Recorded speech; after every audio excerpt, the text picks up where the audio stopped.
అన్నమయ్య జిల్లా రాయచోటి కంచాలమ్మ గండి చెరువు మాండవ్య నదులను రాష్ట్ర రవాణా యువజన క్రీడల శాఖ మంత్రి మండిపల్లి రాంప్రసాద్ రెడ్డి కలెక్టర్ నిశాంత్ కుమార్ తో కలిసి పరిశీలించారు. జలధార కింద కంచాలమ్మ గండి చెరువు ఆధునీకరణ, మాండవ్య నదిలో ఆక్రమణల తొలగింపు, ఆధునీకరణ పనులు చేపట్టేందుకు చర్యలు తీసుకుంటున్నట్లు వారు తెలిపారు. సుమారు 10 కోట్ల మేర నిధుల అవసరం కాగా తొలుత 2 కోట్ల రూపాయలతో చెరువులను శుభ్రం చేసి చెక్ డ్యాంలు నిర్మాణానికి చర్యలు తీసుకుంటున్నామని తెలిపారు. మాండవ్య నది నుంచి వచ్చే నీరు దిగువకు వృధాగా వెళ్లిపోకుండా చెక్ డ్యాముల ద్వారా భూమిలో ఇంకించి తద్వారా పట్టణ పరిసరాల్లోని బోరు బావుల్లో భూగర్భ జలాలు పెరిగిన చర్యలు తీసుకుంటున్నామన్నారు. జలధార పథకం అమలులో అన్నమయ్య జిల్లా రాష్ట్రంలోనే ప్రథమంగా ఉండటం, కలెక్టర్ నిశాంత్ కుమార్ జలధార రాష్ట్రంలో నోడల్ ఆఫీసుగా ఉండటం సంతోషకరమన్నారు. కలెక్టర్ చొరవ తీసుకుని కరువు పీడిత ప్రాంతమైన రాయచోటి నియోజకవర్గంలోని చెరువులకు, కాలువలు, నదులను అనుసంధానం చేసే పనులు చేపట్టడం జరుగుతుందన్నారు.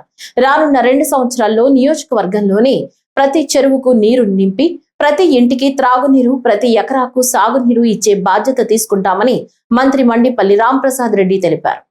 సస్యశ్యామలంగా ఉండాలి. ముఖ్యంగా రాయచోటి పట్టణానికి త్రాగునీరు అందించే విధంగా చర్యలు తీసుకునే దాంట్లో భాగంగా కంచాలమ్మ గండి ఏదైతే రాయచోటి పట్టణానికి తలభాగంలో ఉందో దాన్ని ఆధునీకరించి, అలాగే రాయచోటి పట్టణం ఆనుకొని పోయే ఏదైతే మాండవ్య నది ఉందో దాన్ని టోటల్గా ప్రక్షాళన చేసే విధంగా జలధార స్కీమ్లోకి తీసుకొని వచ్చేదానికి స్థానిక కలెక్టర్ గారు మేము ఇక్కడ పర్యవేక్షించడం జరిగింది. ముఖ్యంగా రాయచోటి టౌన్లో సుమారుగా 1,40,000 జనాభా ఉన్నారు. ఇప్పటికే రాయచోటి పట్టణానికి వెలుగుళ్ళు నీళ్ళు ఇస్తూ ఉన్నాం. సెకండ్ ఫేజ్ కూడా త్వరలోనే వెలుగుళ్ళు నుంచి నీళ్లు తీసుకొచ్చేదానికి ప్రభుత్వం చర్యలు తీసుకుంటా ఉంది. అది కాకుండా ఎప్పటి నుంచో రాయచోటిలో ఉండే బోర్లన్నీ ఫీజిబిలిటీ ఉండాలి, భూగర్భ జలాలు స్టాండర్డ్గా మెయింటైన్ చేయాలనుకున్నప్పుడు తప్పకుండా మాండవ్య నదికి చెక్ డ్యాములు ఏర్పాటు చేసుకొని అక్కడ ఉండే మొక్కలను తొలగించి, ఎన్క్రోచ్మెంట్లను తొలగించి కొత్త రూపురేఖలు తీసుకొచ్చేదానికి ప్రభుత్వం చర్యలు తీసుకుంటా ఉంది. దానిలో భాగంగానే ఈరోజు దీని మీద లైన్ ఎస్టిమేట్ వేయించడం జరిగింది. సుమారుగా 9.5 కిలోమీటరు ఏదైతే ఈ మాండవ్య నది రాయచోటి పట్టణానికి ఆనుకొని ఉందో దాన్ని టోటల్గా ఒక పైలట్ ప్రాజెక్ట్ కింద 1 సంవత్సరంలో రెడీ చేసేదానికి చర్యలు తీసుకుంటున్నాం. దీనికి సుమారు ప్రభుత్వ వ్యయం 10 కోట్లు అవుతుంది. ఇప్పుడు గౌరవ ముఖ్యమంత్రి గారు జలధార పథకాన్ని చాలా ప్రిస్టేజియస్గా రాష్ట్ర వ్యాప్తంగా తీసుకోవడం జరిగింది. ఆ జలధార స్కీమ్లో కూడా అన్నమయ్య జిల్లాకు మొట్టమొదటి స్థానం రావడం చాలా సంతోషంగా ఉంది.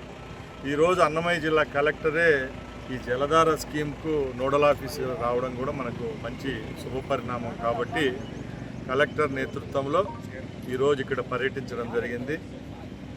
తప్పకుండా ఏదైతే రాయచోటికి పేరు ప్రఖ్యాతలు తీసుకొచ్చిన మాండవ్య నదిని అపరిశుభ్రంగా ఉండేదాని నుంచి తొలగించి శుభ్రపరిచి ఈ చుట్టుపక్కల ఉండే సుమారుగా 3,000 బోర్లు ఉంటాయి. చుట్టుపక్కల 3,000 బోర్లను కూడా తగిన నీళ్లు నింపే విధంగా చర్యలు అయితే తీసుకుంటాం. ముఖ్యంగా రాయచోటికి సంబంధించి తాగునీటి విషయంలో వచ్చే సంవత్సరంలోనే ఎక్కడ ఏ విధమైన సమస్యలు లేవనెత్తకుండా ప్రభుత్వం చర్యలు తీసుకుంటా ఉంది.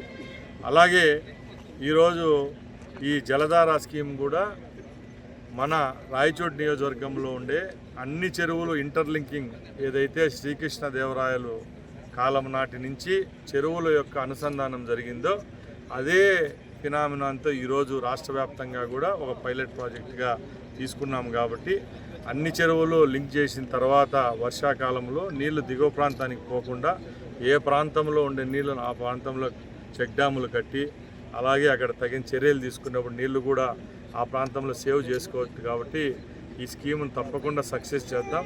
ఈ అన్నమయ్య జిల్లానే మొట్టమొదటిగా మన రాయచోటి నియోజకవర్గం నుంచి కూడా మొదలుపెట్టాం. మాకు చాలా సంతోషంగా ఉంది.